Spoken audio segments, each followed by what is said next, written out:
Right to be Read podcast, episode number 79, interview with Ryan Hanley.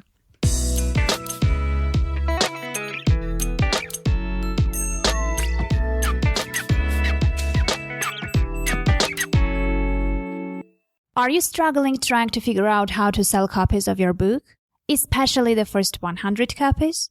The Author Marketing Institute is offering access to their latest free video course called Selling the First 100 Copies of Your Book. This is the course everyone should have when they started publishing. It goes through all the basics from starting a mailing list to experimenting with different prices.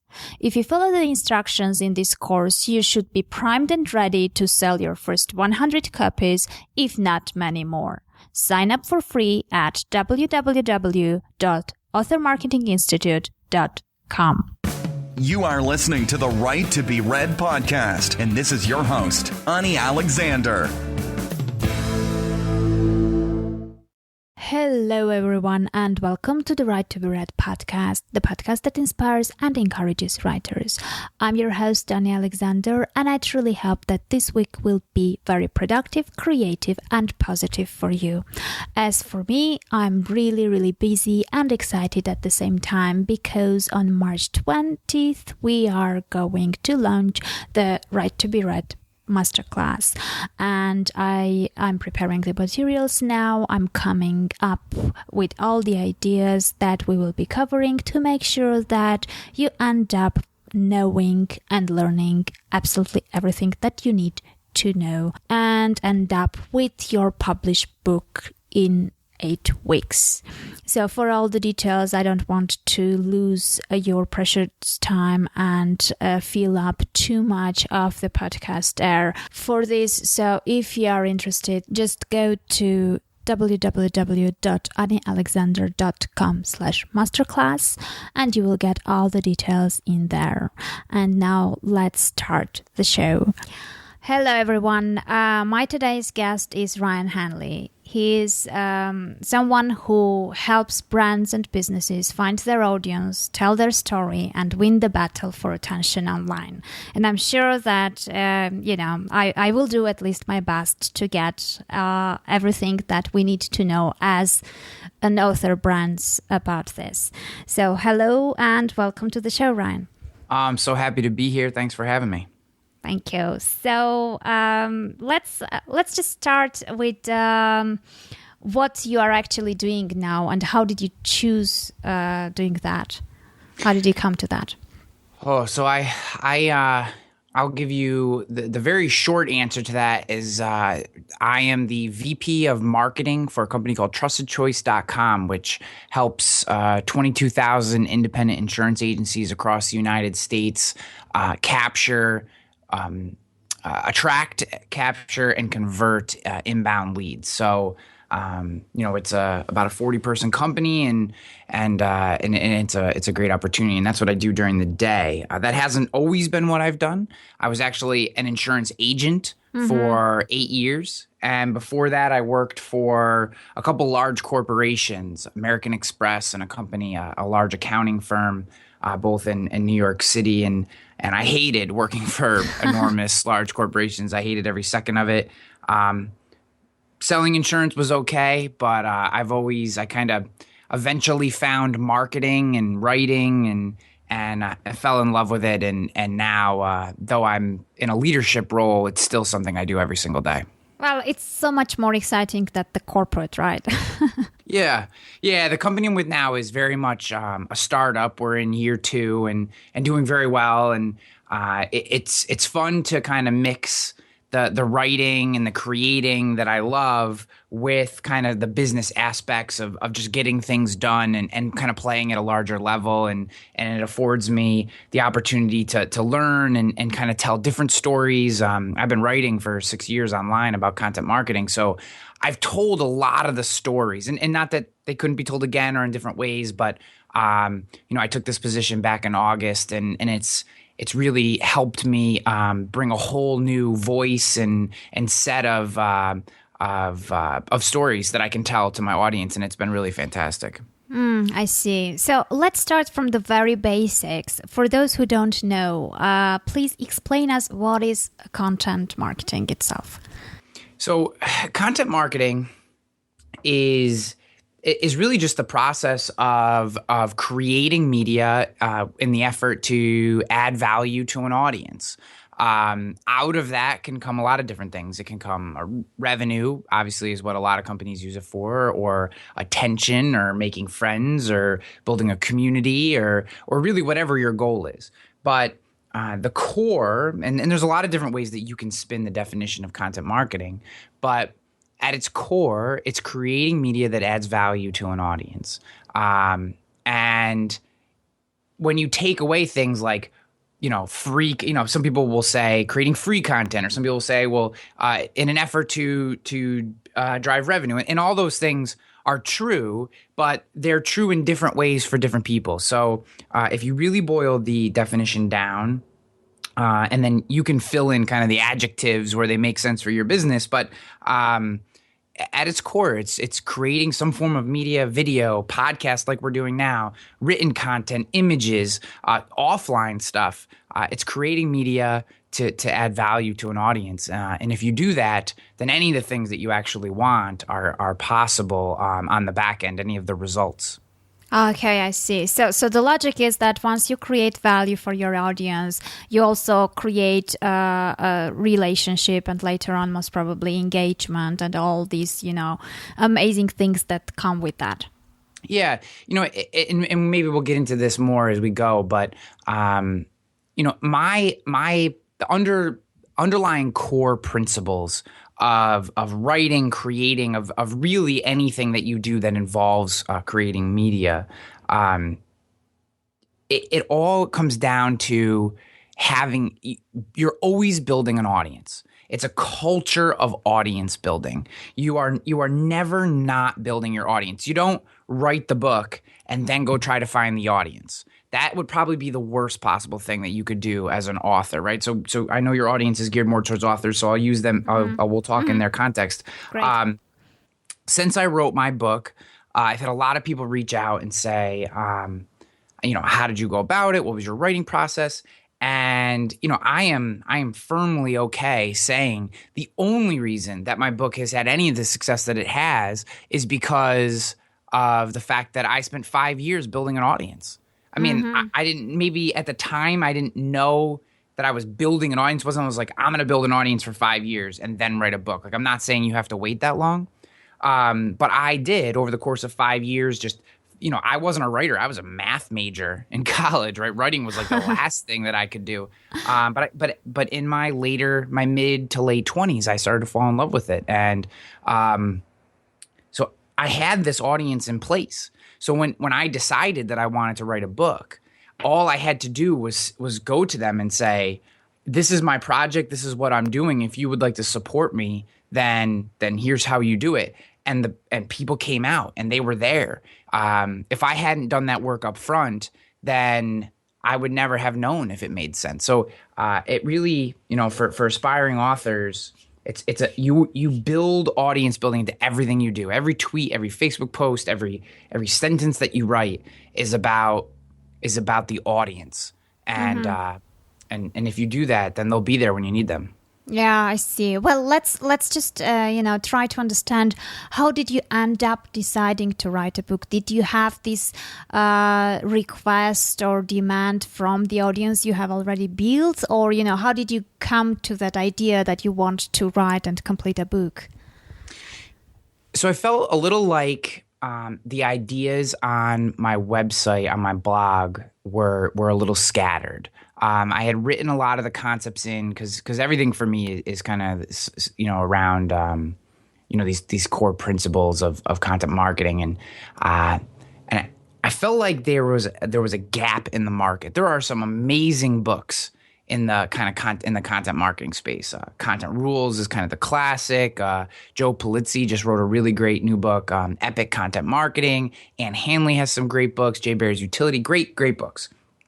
I felt like they were I felt like they were the second step, right? They were addressing the second stage, the how do you do this stage. what I wanted to address is the who, right? The audience. So my book is really about audience building as much as it's about content marketing. So I saw this gap in the market, and I just said, this is what I write about all the time. I have this growing group of people who are connecting with me, asking questions, and all these questions, I'm not getting the questions about, kind of really detailed tactics. I'm getting these kind of baseline audience building questions. So that must be what the people who connect with me want to hear about. Mm-hmm. So I just said, there's a gap in the market. I think I can fill it. I think that I'm the person to do that, and I want to give it a try. So I did. Okay, I see. And you mentioned that most of the things you had already partly covered in your blog. And I've seen some, I'm not going to name anyone, but I've seen some terrible books where people just, copy and paste their blog posts and make a Kindle book out of it. And it doesn't flow well, and it kind of, it's not very readable, let's say. So how did you address that issue, and how did you actually made the blog, sound and feel like a book?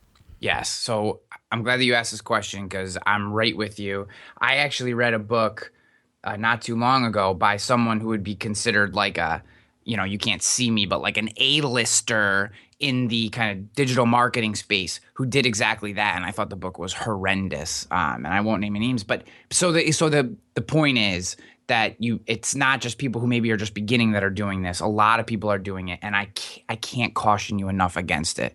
It is a brand value killer. So here's how I did it.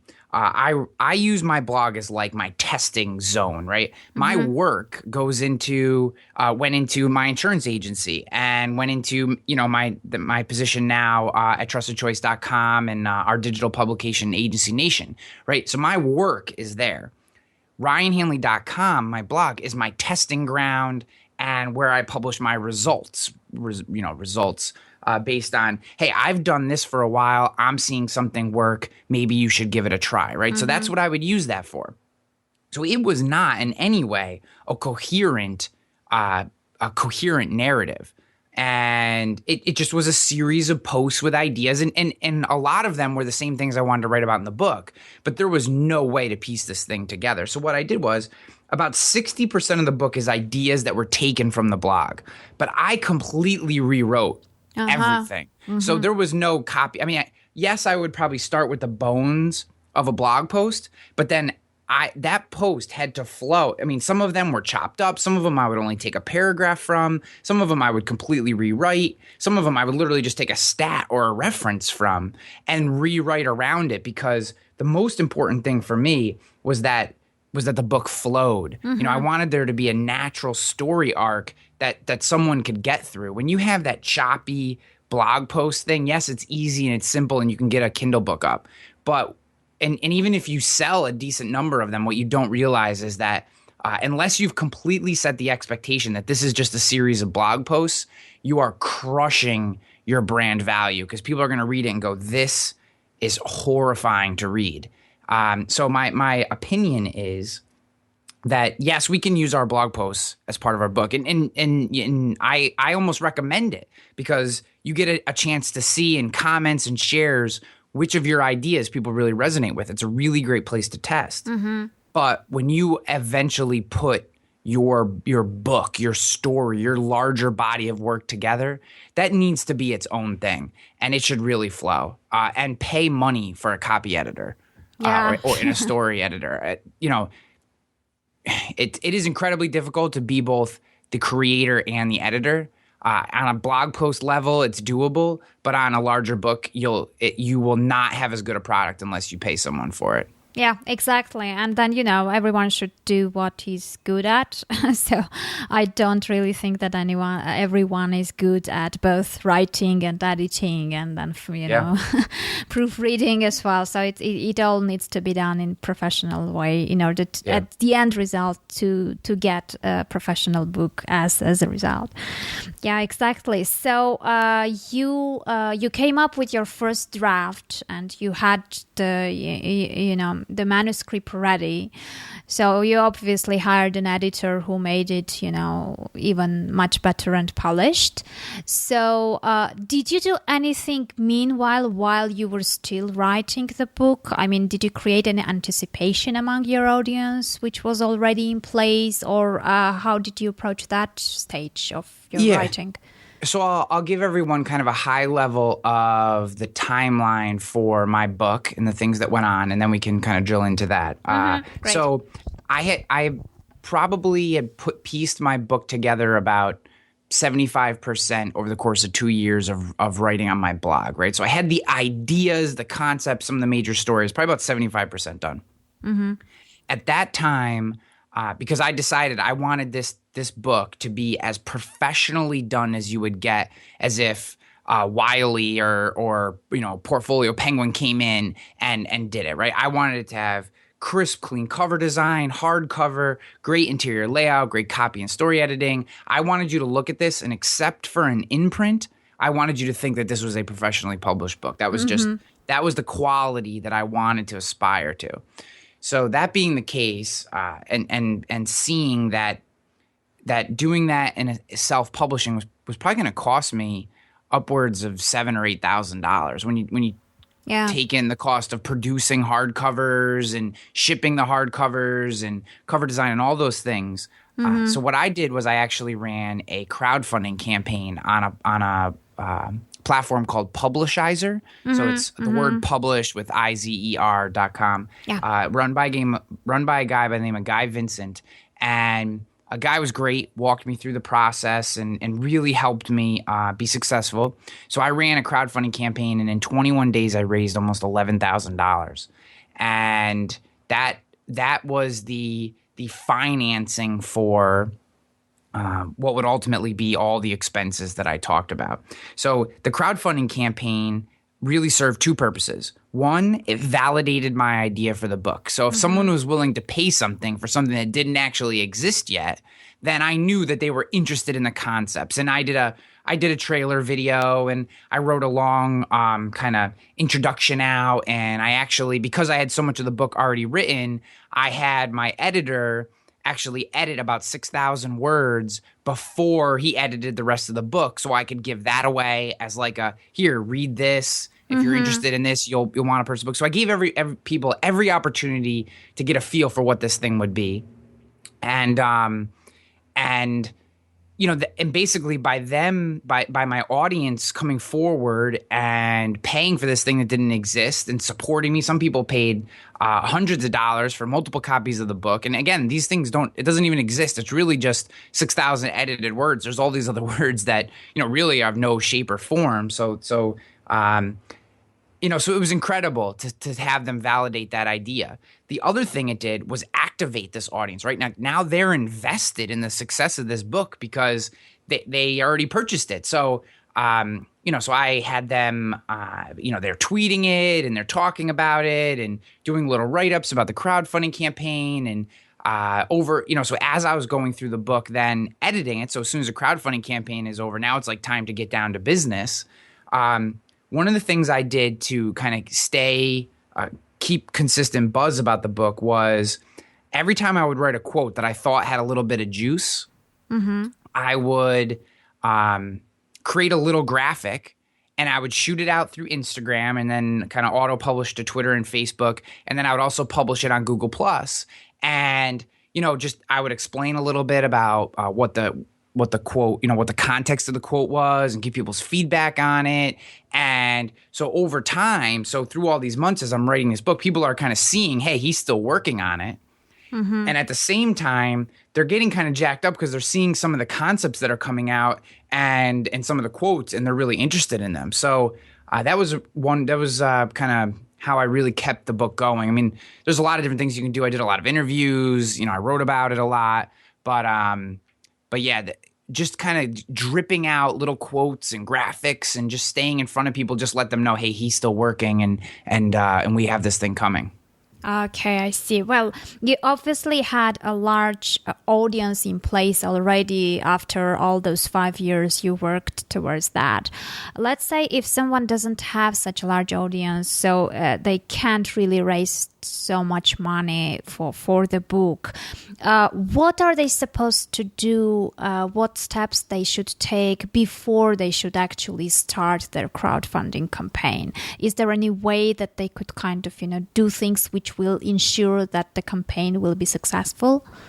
So you definitely want to set realistic goals. 10,000 was a stretch. I was very pleasantly surprised that it happened. But the truth is it took 147 people to fill that campaign. So you don't need an incredibly large audience to hit your goals. I would say that, you could do, if you didn't want to do a hardcover book, right? So let's say you didn't want to do a hardcover book. You were going to do a soft cover and an ebook, which a lot of people like the physical copy. I've actually sold more physical copies than ebooks, if you can believe that. Interesting. Oh, yeah. So far. Well, it's right around 50-50. It could be different today, but it's every day it's right around 50-50, and I'm not ashamed to say that I check my sales every day. It's only been alive for 2 weeks, so I'm we still all doing do that. right? You can't. So it only took 147 people backing it to hit 10 grand. So what I would say that for $5,000, you could very legitimately hire a copy editor, get a good cover designer, and get an interior designer. And if you did those three things, you would have a very well laid out book. So a professional cover design, a professionally set interior to your book. So that means making sure it fits Kindle and then the hardcover or the physical version. There's different formats for the interior, and you want to make sure that those all look nice. If you're just using a Word document, they can come out kind of weird. If anybody reads the physical copy of my book, the soft cover or the hardcovers when they come out in a couple weeks, you'll see that like the numbers, I put the page numbers are like on the side of the page, not in kind of the traditional bottom or top. And, we did a couple little different things just to give the book its own unique feel. And if you don't have a professional company doing that for you, then there's no way to get that done. So I would say that you don't need a huge audience. It may feel like you do, but think about if you're considering crowdfunding, think about how many people you actually have. How many newsletter subscribers do you have? Do you have a couple hundred people? Are they really invested in you?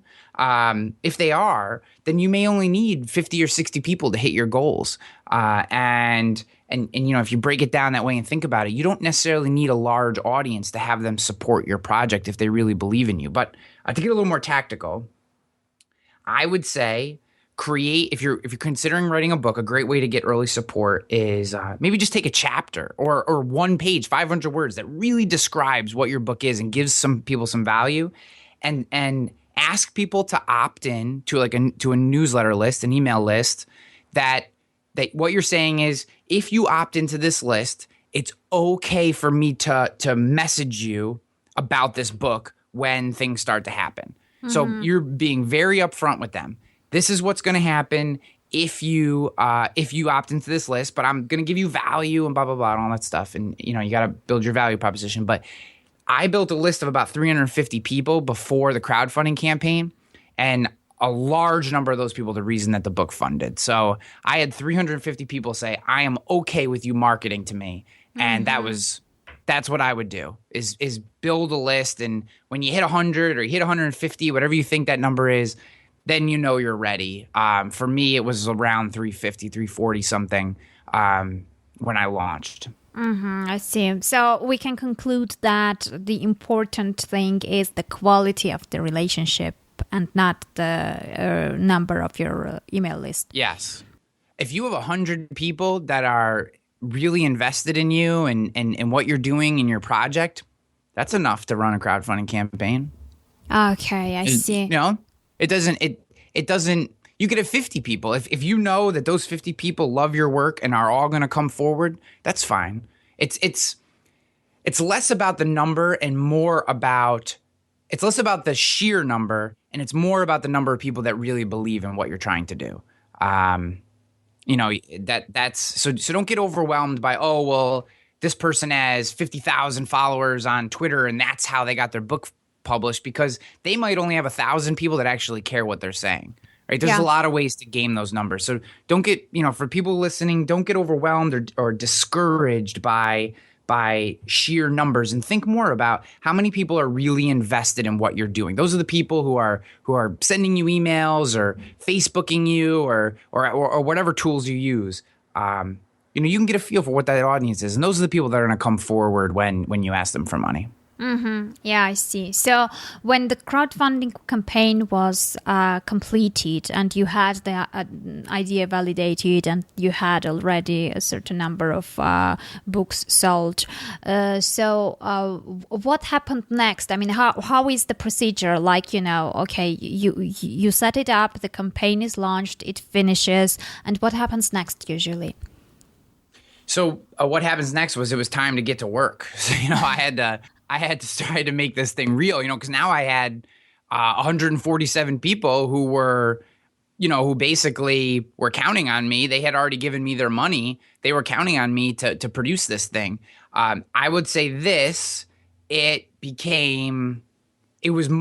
writing a book is very difficult. Having never done it before, I was unaware of the timetable. I had in my head about 2.5 months that I would take me to finish the book, considering I was about 75% done. And it took me almost 6, about 5. And like I said, I got the book out 2 weeks ago. So my audience has been very patient. I thank them for that. It was not a perfect process on my standpoint, mostly because I didn't have time budgeted properly. But it was just, for me, it was, so I didn't deliver my entire book to my editor. What I said to my editor was, as I write sections, I'm going to send them to you, and then you edit them, send them back, and then I will send you the whole final version, and you take one more through, and then we'll be done. And that's how we did it. So as I would finish a section, I would send it to them, and I'd get working on the next session. So they weren't just waiting for the end, because that would have taken up more time at the end. This way, we were when I got them the final edited version, they had almost edited everything already, and I had made corrections on a lot of it. So that helped the process go a little faster. And it is one thing, if you have an editor who's willing to do that, I would consider that. Not every editor will be willing to do that because they're not getting the whole story in one shot. Yeah, I can imagine, yeah. Mm-hmm. Yeah. So it all depends on how your editor's willing to work. And thankfully, mine was willing to do that. It was actually a husband and wife, and they were fantastic. But so just getting the book done. Once it was done, figuring out getting it actually fulfilled was a whole nother step. But getting the Kindle book out is pretty easy. Once you have the file format and a cover, that's fairly straightforward. And CreateSpace, the soft cover book publishing that Amazon does, is actually very I found that very easy to use as well. Yes. It was the fulfillment of the hardcover that made me want to put my head through a wall, which I almost did a couple times. That was incredibly difficult, but well, I mean, you took a big challenge there, so you had to pay for that. Oh, I know. Well, I ended up. Sorry, I didn't mean to interrupt you. Go ahead. No, go ahead. I was going to say I ended up using a company, and this is called BookBaby, and there's a bunch of them. Yeah. But BookBaby.com is who I ended up going with because they do print-on-demand hardcovers. They're actually a little more expensive on a per book basis, but they allow you to do print on demand to all the major publishing houses. So in about a week, hopefully, if everything goes smooth, which it has been so far, on Amazon, Barnes & Noble, all the major book distribution platforms, I'll have a hardcover version that they'll do print on demand. So you buy it through Barnes & Noble, and then BookBaby actually prints it and ships it out, which is really, really nice if you have a hardcover.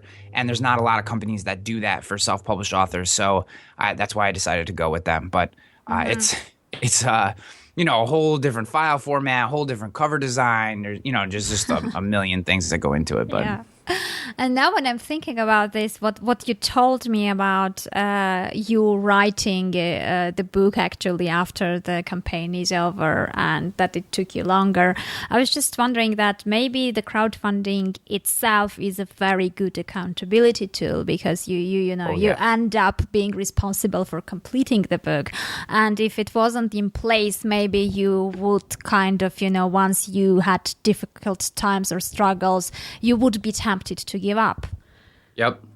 Yeah, interesting. I mean, I never thought about that from that angle. So there is no greater motivation than having someone who paid you money email you like, hey, did your book come out yet? Did I miss it? And you're like, oh, like I've just, and I had tried to like email people, but people miss emails and they don't get them. So I tried to like email all the contributors, but you're so focused on getting the book done. And, I have this job, which has a lot of stress in of itself. So I'm like up at 4 a.m. writing to 6. Then my 1-year-old kid gets up, got to get him ready, say goodbye to my wife, go to work, do my real job, then come home, hang out with the family for a little bit, then go back to work at night, So it was very, very stressful for a while trying to get this done. Yeah, well, it is, but I would like to just, stress this so people can hear this once again. I'm getting many complaints from people saying that they don't have time. Yep. And periodically during my interviews, I end up having guests which prove the opposite, that, they are most probably, have more responsibilities and less time, but they still manage to do things. So, I just asking for them to pay attention and see how, how many struggles you had, but you still made it anyway. That's a really good point. I hate to be harsh, but I think that the reality of it is, you either find time or you're never going to find time. You either make time or you just don't want to write a book that badly. It's, what I mean? People who say, I really want to write a book, but I don't have time. It's like, then you don't really want to write a book. And that may sound really harsh. And I apologize to people for how harsh that sounds, but that's the truth. Like, there are many people like me, but I have as little time as you can possibly imagine because I have 7 employees that report to me. Like I have a fairly stressful full-time job that forces me to travel around the country twice a month. And I have a 15-month-old son. So, and I have a wife, and I have bills. And it's like, and I'm not saying that to about myself, but there's a lot of people that have written books in that same situation. Yeah. It's more the people who make the excuse of not having, you're never going to have time, ever. There will never be this shining moment where all of a sudden you have 8 hours a day to crush your book. That's never going to happen. So you either make time because you really want to write a book, you want that to be part of your life and you want to experience that, or you don't. But, people don't buy the fact that you don't have time. It's just not true. Yeah, exactly. I mean, I've came to the same conclusion, basically. And, I've got many, many examples like yours where I see people who you think are overwhelmed with everything happening, but they still manage to do amazing things like writing and completing the book. So actually, okay, you launched 2 weeks ago. And yep. I want you to relive that moment. I mean, it's your first book, right? Yes, first book, yep. Okay, so how does a person, I mean, I know because I've been there, but just, share your experiences. How did you feel about that? Like you did one of the biggest fears that people face because many writers say that the scariest moment is pushing that publish button. So you actually pushed that button, and what happened next? I mean, were you kind of checking your stats every moment, or what did you do? Yeah, so definitely checking my stats. I can't help myself. Every day, the last thing I do, I've trained myself where I don't look until the end of the day, and I look once, and I give myself that little bit of like, oh crap, I wish I sold more today, or oh, today was a really great day, and then I try to figure out why that happened. Because book promotion for me is a very slow process because I have the full-time job, right? So I did not launch this thing with expectations that like on day one it would be a bestseller. I'm going to get there someday. I believe that, but it's going to be a slow burn for me. It's just the way. It's just the reality of my situation, and I'm perfectly fine with that. But I do check. I would say that it was less elation and more relief when I hit publish. I was feeling the pressure of it taking so long to get this thing to the people who had supported me that it was relief to not have that pressure anymore, to be able to send it out. The actual publishing, because I had written about so many of because I had written about the concepts for so long on my blog and in my in newsletters and on social media, and I'd done interviews about the concepts over and over and over again. I wasn't scared about hitting publish.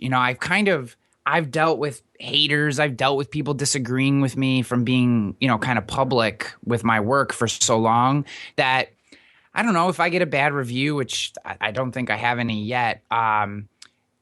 Whatever. It literally doesn't even bother me. I gave this book everything that I have. It is a piece of me. And if you don't like it, then, that I'm sorry that you purchased it and you didn't like it. But, I think that this is my best work, and it's just the way it is. I can't get too broken up about people that don't agree with me. Mm-hmm, I see. So what are your plans? I mean, usually it's very kind of, nice and easy once you've done everything right to end up with a certain number of sales from the very beginning. But how are you planning to keep the ongoing sales and to kind of promote the book on the, let's say, standard period of its life? Yeah. So a big part of it is, so one thing with crowdfunding is you got to remember you're losing. Your core audience has already bought the book, right? So on day one, I had, a certain number of sales, and I had to realize that I'd actually already sold 300 copies of the book before day one, right? So unfortunately, that doesn't get pushed into Amazon, so I don't get pushed up the rankings, which is part of the reason why, I wasn't an Amazon bestseller on day one, and I wasn't terribly broken up about it, because all the people, or a large portion of the people that would have bought the book on day one, at least a significant portion of them, had already bought, right? Like, they're not going to buy it again. So they already had a copy, and so that's part of it. So you got to build that in. I would say if you don't need to crowdfund, I wouldn't, just so people understand that. You have to, if you're crowdfunding, you have to sell the book twice. You have to sell the book once as a crowdfunding campaign, and then again when you launch. Incredibly difficult to do. I think if I were to do this whole process again, I would just pay out of pocket. And launch once and not do a crowdfunding campaign. But the crowdfunding campaign was amazing. I'm not going to discourage anybody from doing that, and it is a great way to finance your book for all the reasons that we talked about. But so my goals moving forward, I have a couple really good articles coming out. Hopefully they'll be out soon. People who did stories about me. Couple, I'm constantly doing interviews, trying to do a lot of guest posts. And to be honest with you, my plan is really just those three things. Try to get talking about the crowdfunding, talking about the book and its concepts, and it's trying to get some articles written, doing guest posts and doing interviews. And, the sales are accumulating and they continue to go up, and it's been good. It's just a kind of slow process as far as getting there, but I'm completely cool with that. Well, actually, it's a slow process, but it's a long-term wise, it's a very effective thing what you're doing right now, because you're ending up tapping into new audiences, which may become later on a part of your audience later on. So it's also part of growing audience, as you mentioned, from day one, and you continue doing it for this book and maybe the next one. Are you planning to write again, or once you realized how hard it is, you won't be doing it anymore? No, I definitely want to write another book. I really want to dive into the like psychology of an audience and why people connect with certain individuals, and I have some initial notes down. I don't think I'll be doing anything anytime soon, only because I think my wife would possibly divorce me if I was going through that again. But but yeah, I think in a year or two, maybe a little longer, we'll see. I definitely have some ideas for a follow up, and I most certainly will write again. I mean, I continue to write every single day and talking about the concepts and stuff. And I'm doing the same things again. What I'm interested now, I'm writing about, and just it's just a never ending process. Building an audience, serving an audience, trying to provide value to them every day is part of kind of just who I am and my work. And it's not like, oh, I'm in book mode, so I do this. It's it's more Yeah, I see. it's more just part of the deal. It's an everyday thing. Okay, so if we try to wrap this up, let's say if you go back and start all over again, which would be the things that you wouldn't do because you think that, those were not exactly the way that were supposed to be, and which were the most effective things that you would actually do again because you think they worked perfectly well? Gotcha.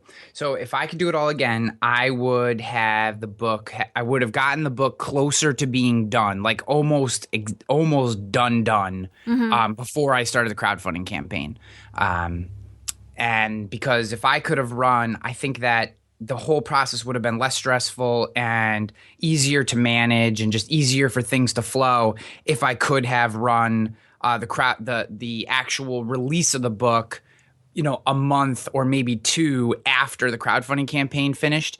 There was there was about a 5.5 month gap in there. And I do think that there was some momentum lost. Not that can't be recaptured, but it took me more work on the actual launch of the book to get people talking about it again, when directly after the crowdfunding campaign, I mean, my email was constantly full. I was constantly having people reach out to me, and it was fantastic. And to be able to just have brought that buzz right into the release of the book probably would have been a best case scenario. So that's probably what I would have changed.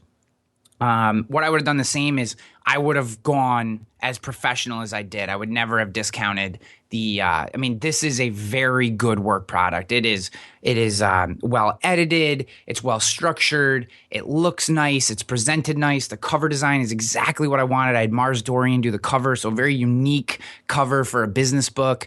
And I'm just very proud of the product. And I would never have I would never have done anything to make it less than that. I would never have edited it myself or just had, my wife's a journalism.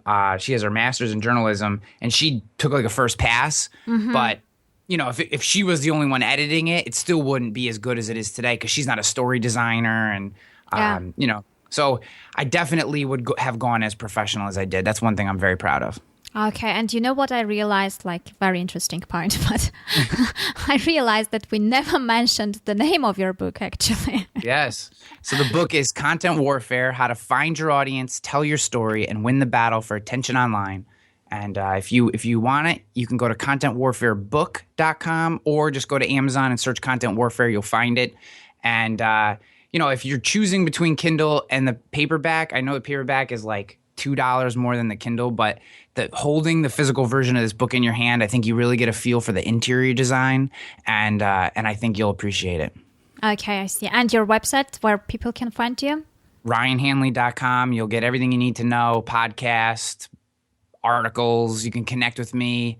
Google Plus, Facebook, I'm on those a lot, so you can connect me in those spaces, and I'm happy to answer any questions that people have after the show. Yeah, absolutely, because I think that authors do need to know a lot about content marketing and to use it, because they are in a position where they could create a lot of good content, at least a written one for sure. So I think they should find out how to use that content in their best way in order to build audience and get more readers later on. Well, thank you very much for coming over. I really appreciate your time. Thanks a lot, and I enjoyed the interview. Thank you so much. I appreciate you having me on. That was it for today. I truly hope that the interview provided value, since the content marketing, as we realized, is creating content with the aim of providing value to your audience. Well, take care, keep writing, come up with great books, find your ideal readers. And thank you once again for listening to the show. If you have just 1 minute and would like to help me out, please leave a review on iTunes for the podcast, because I love those reviews. They make my day, they boost my self-esteem, and they motivate me to carry on providing new episodes for you. Have a nice week and keep creating.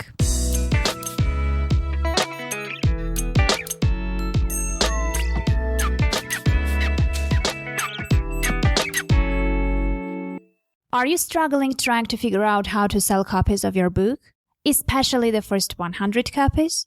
The Author Marketing Institute is offering access to their latest free video course called Selling the First 100 Copies of Your Book.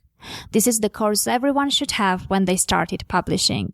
It goes through all the basics, from starting a mailing list to experimenting with different prices. If you follow the instructions in this course, you should be primed and ready to sell your first 100 copies, if not many more. Sign up for free at www.authormarketinginstitute.com. You are listening to the Right to Be Read podcast, and this is your host, Ani Alexander.